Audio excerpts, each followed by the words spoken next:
नमस्कार। आज बरेली की एक ऐसी बेटी से हम आपको मिलवाने जा रहे हैं इस खास मुलाकात कार्यक्रम के अंतर्गत, जो आने वाले दिनों में बरेली नहीं बल्कि प्रदेश और देश में भी झंडे गाड़ेगी, ऐसी संभावनाएं हैं। क्योंकि जिस मेडिकल कॉलेज में इस बेटी ने पढ़ाई की है, 5 साल प्रथम गोल्ड मेडल हासिल किया। जब पीजी किया रोहिलखंड मेडिकल कॉलेज बरेली से, तो वहाँ भी गोल्ड मेडल के साथ पीजी किया है। डॉक्टर रवीश अग्रवाल, जो आईएमए के अध्यक्ष रह चुके हैं और इंडियन मेडिकल एसोसिएशन के बहुत मिलनसार अच्छे नेता के रूप में डॉक्टर्स के माने जाते हैं। और उनकी पत्नी यानी इनकी माँ साधना रोहतगी बरेली के साहू गोपीनाथ इंटर कॉलेज में साइंस की लेक्चरर हैं।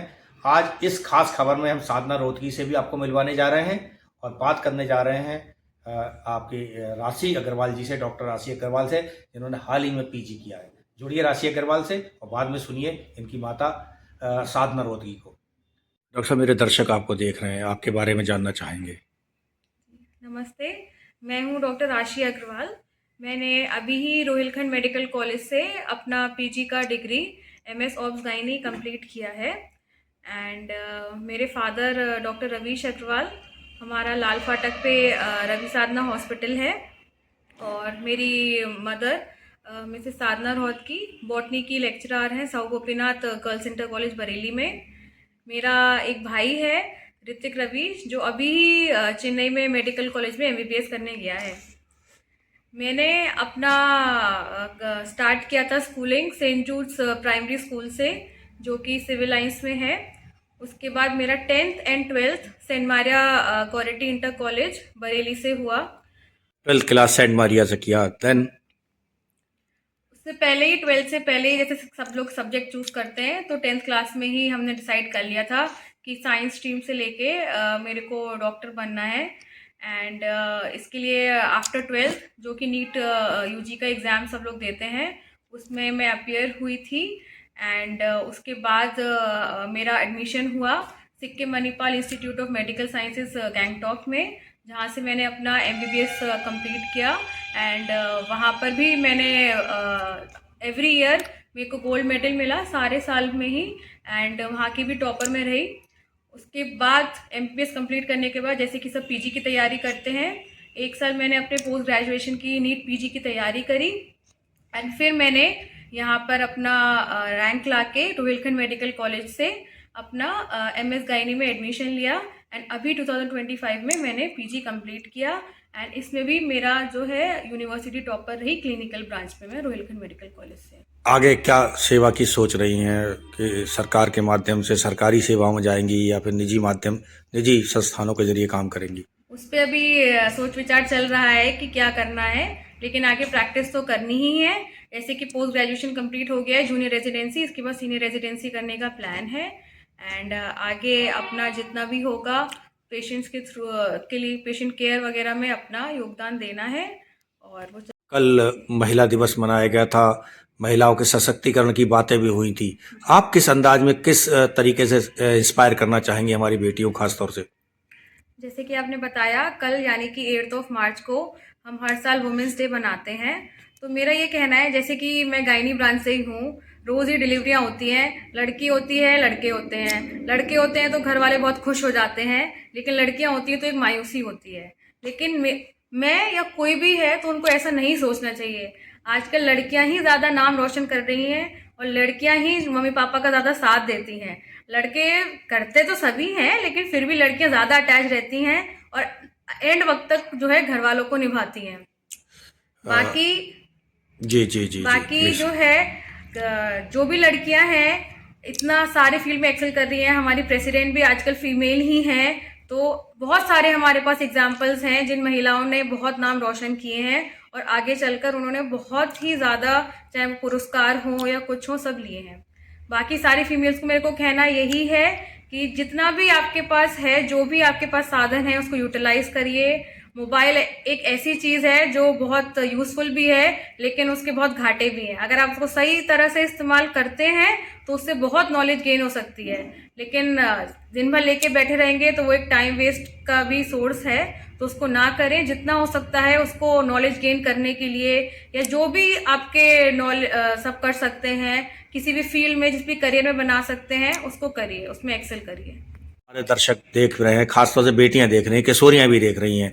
किशोरियों के स्वास्थ्य के लिए क्या आप क्लिनिकल मैसेज देना चाहेंगी और कुछ पेरेंट के लिए भी कुछ कहना चाहेंगी क्या कुछ?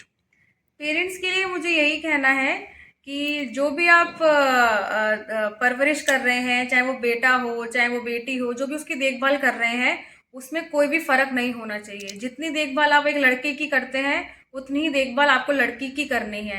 क्योंकि जब आप चाहते हो आपका लड़का बड़ा हो, जब उसकी शादी हो, तो आप बहू में तो सब कुछ चाहते हो कि वो पढ़ी लिखी भी हो, स्मार्ट भी हो, गुड लुकिंग हो और पैसे वाली भी हो। तो आप उसको अपनी बेटी को बनाओगे तब उसके अंदर भी वो क्वालिटीज डेवलप होंगी ना।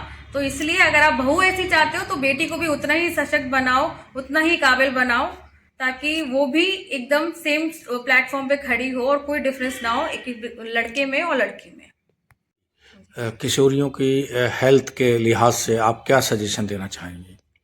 अभी हमारे हाल फिलहाल पिछले महीने ही जैसे कि कैंसर दिवस मनाया गया था, तो उसमें चाहे वो किशोरियां हों, ये जो भी एडोलेसेंट गर्ल्स हैं, उसके लिए हमारे पास एचपीवी वैक्सीन का टीका आता है, जो कि सारी स्कूल की लड़कियां 9 से 13 साल की लड़कियों के लिए वो बनाया गया है।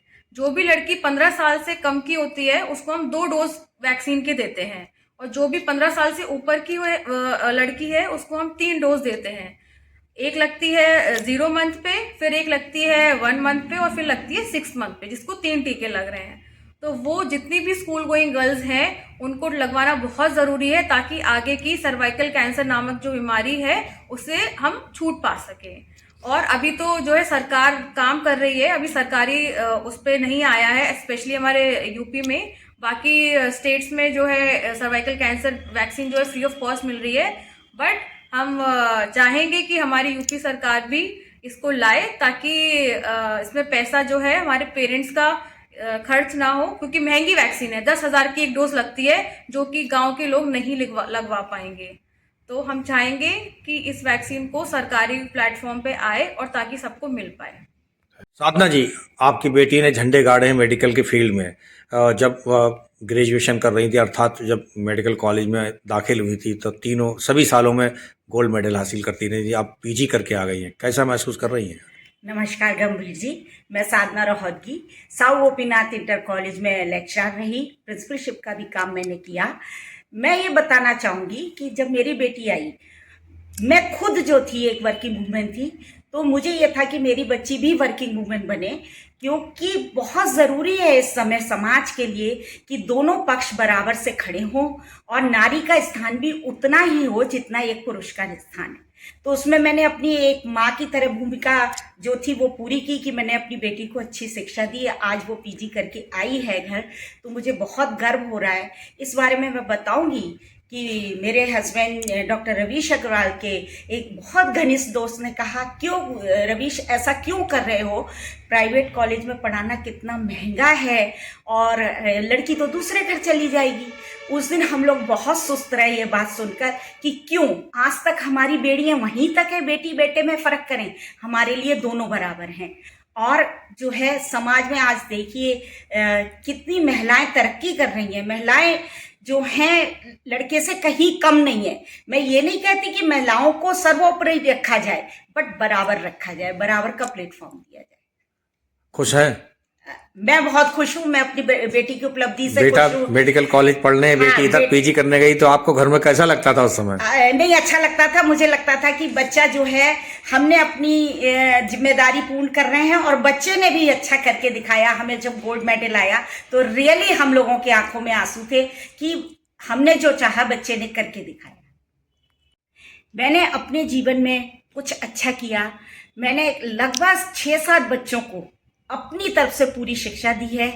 एक उसमें आज फिजियोथेरेपिस्ट है, एक का जितना जिसका वो था, मेरे काम वाले के बच्चों को मैंने 3 को इंटर कराया अपने उससे, और एक को मैंने नर्सिंग कराई पूरी अपने पैसे से, और एक बच्ची मेरी जो कि वो डॉक्टर है आज, जिसको हेल्प की ज़रूरत थी, मैंने पूरी फाइनेंशियली और खुद फ्री में बायो पढ़ा के उसकी मदद करी है। तो ये मेरा अचीवमेंट है।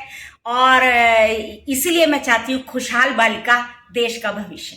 Thank you.